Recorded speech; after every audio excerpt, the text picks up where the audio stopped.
Welcome to Our Girl Relationships. We talk about the problems people face in their day-to-day lives. Let's start with the video.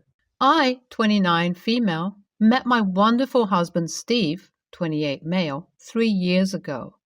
Steve is working as a sales representative in an automobile dealership. I was a bartender but left the job after getting pregnant. It was Steve's suggestion to leave the job so I could stay home. He was concerned about the safety of both the child and me.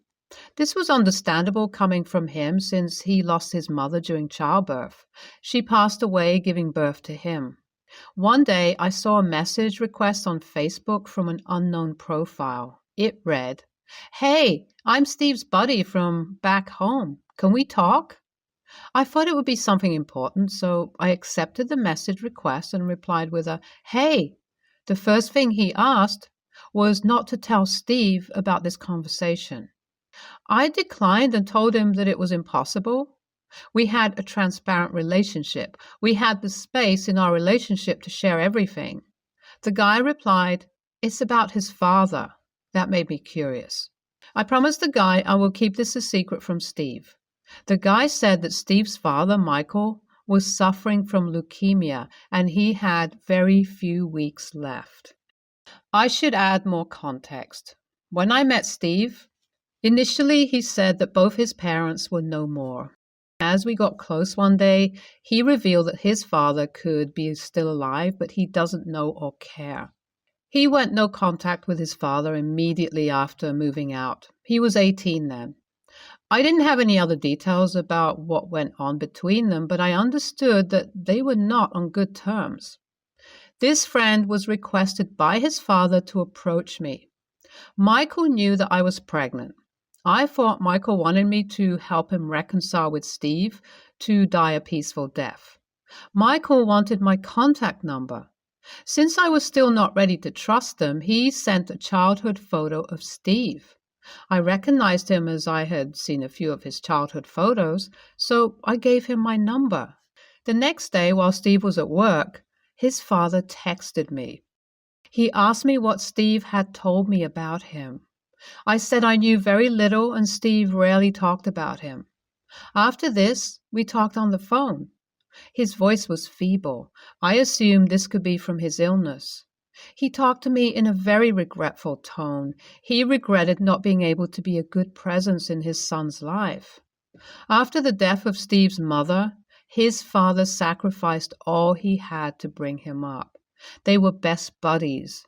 His father never remarried, and his wish was to be with Steve till his last breath. His sentences always ended with a deep sigh of regret. I felt bad for him. I was surprised that Steve never told me about all this. I asked his father if I could do something to ease the friction between them, but he declined the offer. He said that he was content with the fact that Steve is in the safe hands of a lovely wife. Such a sweet guy, right? That's what I thought as well. Michael and I exchanged a few messages every day. I inquired about the condition of his illness, and he asked me about our well-being. He still did not want Steve to know about our conversations, but these conversations were not reaching anywhere.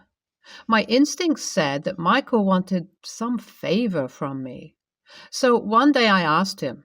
He told me that there are certain things about Steve that he wanted me to know, but he would share those with me only when he trusted me completely. I was ready to wait. It was during one of those days that I suspected a foreign app on my phone. I checked the hidden apps section of my phone and found that there was a tracking app. The app was linked to Steve's phone. When Steve got home, I confronted him. He told me that it was just an app to track location, but I felt like it was a breach of trust. He told me that he installed that on my phone when I got pregnant. It was for the safety of me and the baby. I was annoyed, not at the fact that there was a tracking app installed on my phone. I was angry because Steve kept it a secret from me. I asked him to unlink our phones and then uninstall the application. But this left me suspicious about Steve. From the conversations with his father, I had already realized that there were parts of his life about which I had no idea. From experience with the app, I learned that my husband had the ability to keep secrets from me. It also made me doubt whether he had trust issues with me. But he talked reassuringly about his trust in me, and I was convinced. Why was he paranoid about my safety during pregnancy? I felt there was more to it than the death of his mother. I did not share this incident with anyone, but I got curious about what else Steve might have hidden from me. So the next time I talked to Michael, I asked him a few questions. The main question was why they both went no contact. Michael talked about a past that I never imagined my husband had. Steve was a drug addict during his teenage years. He got into the wrong friendships and almost lost himself. Michael was furious when he learned about it. He did everything in his capacity to save Steve. Though Steve recovered from drug use, his father's attitude towards him ruined their relationship. Steve could not face his father, and so he moved out and cut contact with him. His description of Steve's addiction was very graphic. He gave me details of the center that Steve stayed in during rehabilitation, but this didn't change my attitude towards Steve.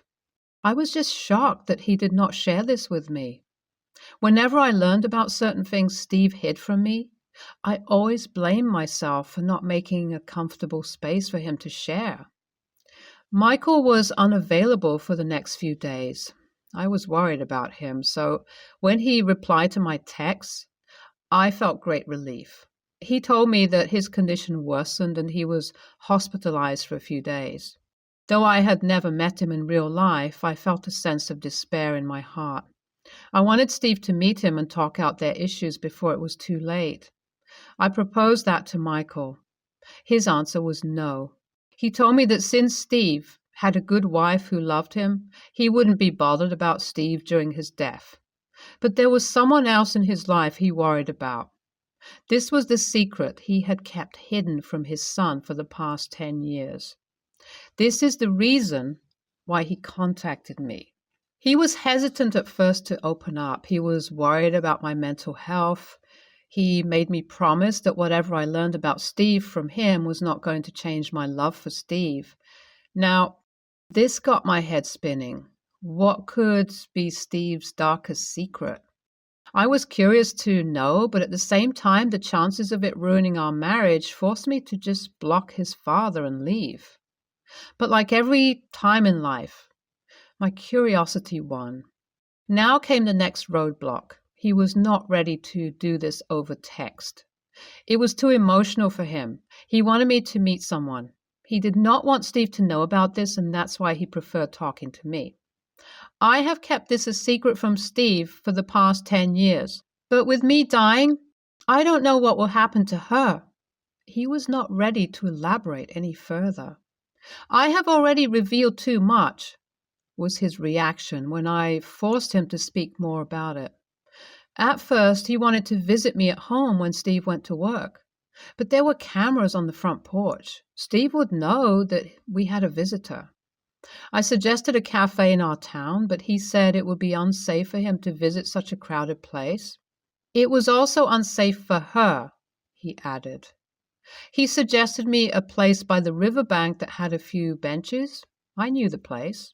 The place offered ample privacy during the day as it was only crowded during the evening and was not close to residential areas. Never once during this whole discussion did I feel a need to inform about any of this to Steve. I wanted to know about Steve. I wanted to know who the girl his father was mentioning was. Curiosity got me this time as well. On the day of the meeting, I got a call from Steve immediately after I left my home. He called me a few more times, but I did not feel like talking to him. I drove my car to the place. When I reached there, it was close to 2 p.m. I saw a van parked close to one of the benches. My phone rang. It was Michael. He opened the door of the van and walked towards me. Michael looked healthier than I had imagined him to be. He looked like Steve, but his body was much weaker. But I didn't see anyone else there. Where was the girl that he was talking about? After initial greetings, I asked him where the other person was. He told me that he was scared to bring her here, but she was staying close and we could go there together in his van. It was at this moment I gauged the chances of this being a dangerous situation. He might have suspected this, so he added that the she he was talking about was Steve's daughter from a previous marriage. He showed me 2 photos. One was an old photo of Steve with a woman. To my horror, the woman was pregnant. She looked much older than Steve. The second one was a photo of a girl. She was not more than 10 years of age. Steve still doesn't know that he has a daughter. Courtney was pregnant when he left. She OD'd a few years later. Since then, I've been taking care of his daughter, he said, while handing me the photos. Around the same time, I got a text message from Steve. I read it from the notifications. Give me some reason and walk over to your car. Your life is in danger. I lost it. I gathered that Steve was watching me from somewhere. I had so many questions in my head. Who was this pregnant woman? Why did Steve never talk about me to her? But I decided to trust Steve one more time. I told his father that I will get my purse from my car so that we can travel to his place. I walked with all my strength to the car, got in, and locked it from the inside. Within 10 seconds, I could hear police sirens. Steve suddenly appeared from the other side of the road and knocked on my car door. I locked it again as soon as he entered. I was clueless about what was happening. Michael was trying to escape while 2 police cars rushed to the scene and arrested him. Steve was up in arms at me for hiding my conversations with his father. I shouted at him for keeping his first marriage a secret from me. I showed him the photos. He was even more furious now. He called his father a sociopath and called me dumb for trusting someone from the internet. So wasn't this his father? He told me it was. Now I'm even more confused. All I wanted to do was help Steve cope with his past if he had some trouble. That's why I took all this risk and kept it a secret from him. Now we have reached home and he refuses to talk to me. I'm yet to get a complete picture of the events, but I feel like Steve has failed me. Am I the AH for keeping the conversations with my father-in-law a secret from my husband for his own well-being? I understood that after uninstalling the tracking app from my phone, Steve installed another app that mirrored my phone activity. This meant that he had access to everything that I did on my phone. I hate him for doing this. Major update. I just learned that if I had spent 10 more seconds with Michael, he would have kidnapped me. Issues between Steve and his father began as soon as he was born. Steve underwent physical abuse from his father almost daily. Michael accused Steve of the death of his wife. I was shocked to learn all this. Then I showed Steve the photos. He said that the pregnant woman was a friend and this was a photo taken at someone's birthday party. Michael always threatened Steve about killing his wife in the future if she ever got pregnant. Now I understand why Steve was paranoid about my safety. Steve went no contact with his father when the abuse became unbearable. Update 3. Police questioned Michael. He planned to abduct me and push Steve into a panic. I feel so embarrassed thinking how credulous I was to believe the lies told by some internet stranger. He did not have leukemia. Steve never had a drug problem. Everything was a lie. His father had a history of drug abuse. His father was the one acting as Steve's buddy on Facebook as well. I had no idea what a dangerous man I was dealing with and walked right into danger. What if his father was here to kill me? Just thinking about it gives me chills. ESH. Holy shit. That's a story that you can tell your grandkids someday. But I feel that no one is perfect in this story. Steve was secretive about his past. That created a lot of confusion for you. You were no better. If a person went no contact with a family member, it's obvious that the reason would be very strong. So as soon as you came to know that it was Michael, you should have informed Steve about this. I have no comments about his father. Such vile people should rot in hell. YTA, if you had a tiny bit of common sense, you would believe your partner over someone from the internet. Though Steve should have informed you about the tracking apps on your phone, ultimately, that's what saved your life, so you can't complain.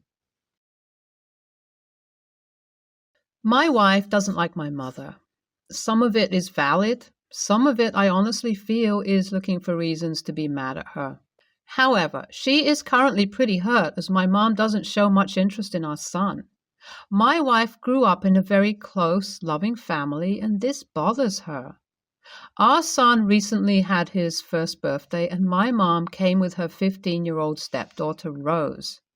Rose is a pretty big brat.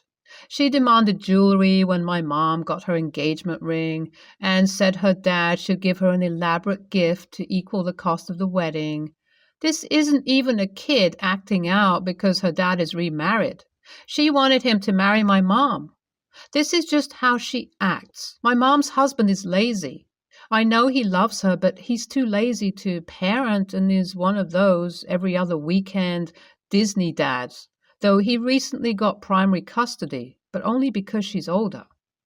My mom showed up to the party and my wife was immediately on edge. My mom gave a kind of shitty gift. I know it isn't about gifts, but still. And a couple of minutes later, Rose asked my mom if they could go to Michael's when they left and get more supplies for her hobby. My mom said yes, and Rose said, okay, and you better spend more on me than you did on that baby. My wife and I both looked at my mom, but she didn't correct Rose. My mom wasn't eating much because she had some sensitivity to the main menu item. Not allergies, think sensory stuff that is hard to predict. And Rose announced that she was telling her dad. My mom was like, telling him what? And Rose said she was telling him that we didn't have food for my mom. Final straw was when, out of nowhere, Rose looked at my mom and said, "Do you like me more than that baby?" My mom just started laughing and my wife mouthed, "Get her out of here." So I told my mom they had to go as Rose was being rude and my mom had a bad attitude. My mom acted confused and said they didn't do anything. I said they were upsetting my wife and the mother of my child, and her happiness on that day was my priority. My mom called me effing ridiculous, and Rose was like, "Yay, we can go to Michael's now," but then repeated that she was telling her dad. They left and my in-laws pretty much cheered, but my side was pissed. My grandparents think I was way too hard and they are ashamed I treated my mom like that. They said I was coddling my wife as Rose is just a bratty teen. NTA, I wouldn't want that nightmare of a child in my house either, and if it takes kicking your mom out to get rid of her, well... I know I'm going to get a lot of hate from cat people, but I have to be honest, I hate cats. I think their litter boxes are gross and I can't stand the smell of cat urine. Also, everyone involved in this situation are adults. Now that I've gotten that out of the way, here's my problem. My parents are hosting Thanksgiving this year and they invited immediate and extended family. It's going to be huge. My siblings and I own our own houses, so we're splitting up out-of-town family members so no one will have to overpay for hotel rooms. I'm hosting the single cousins so they can have a little fun outside of family time. My cousins started to arrive yesterday. Shelby arrived, and when I opened the door, I saw her standing there with a big smile, her luggage, and a pet carrier. I pointed to the carrier and asked, "What's that?" She happily told me that she just adopted a cat and didn't want to leave it at home with her roommates. I stood at the door for too long without letting her in, so things got awkward. I admit I didn't have a no pets rule, but I didn't think I had to. I thought that asking the host if they're cool with pets before bringing them was one of those unwritten rules that people just automatically follow. Like you don't have to tell every adult coming into your house not to pee in the kitchen sink. Besides, no one else brought their pets, and a couple of them owned dogs. Finally, she asked if she could come in, and that brought me back to my senses. I told her I don't allow pets in my house and that her cat can't come in. She thought I was joking, but when I didn't move, we started to argue. The other cousins came to see what the commotion was about, and in the end, a couple of cousins left with her while the rest remained. My parents called to chew me out, saying that I could have put up with Shelley and her cat for a couple of days, while I argue that it's rude to bring a pet without asking first. Plus, I don't want my house to smell like cat urine. They said I'm making Thanksgiving awkward, and now I feel a little bad. I don't feel bad enough to let Shelby and her cat in, though. AITA for not letting my cousin and her cat to stay at my house because I hate cats? NTA, the absolute nerve in just showing up with a pet without telling the host is crazy. Never in 1,000 years would I ever think it'd be appropriate to do such a thing.